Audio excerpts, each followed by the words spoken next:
ఓం నమో వెంకటేశాయ. నేను మీ తిరుపతి సాయి. మరొక ముఖ్యమైన విషయంతో మీ ముందుకు వచ్చేసాను.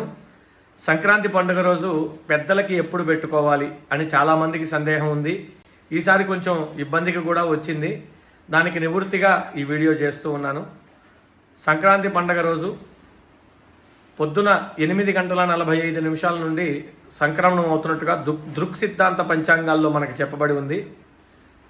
దానిని మనం పరిగణన తీసుకుంటూ రేపు పొద్దున అపరాహ్న కాలంలో తర్పణం చేసుకోవడం మంచిది అని నా విజ్ఞాపనం. లేకుండా ఇతర పంచాంగాలను బట్టి చూసుకుంటే సాయంత్రం మధ్యాహ్నం 2:45 కని వేస్తున్నారు. అమృతకాలం వచ్చి మనకి పుణ్యకాలం 30 గడియలు ఉంటుంది.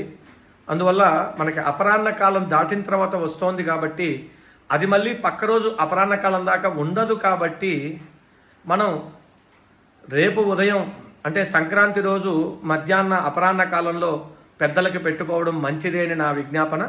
అందరూ గమనించగలరు. చక్కగా ఈ అవకాశాన్ని వినియోగం చేసుకొని అందరూ పెద్దలకు పెట్టి వాళ్ళ అనుగ్రహాన్ని పొందండి.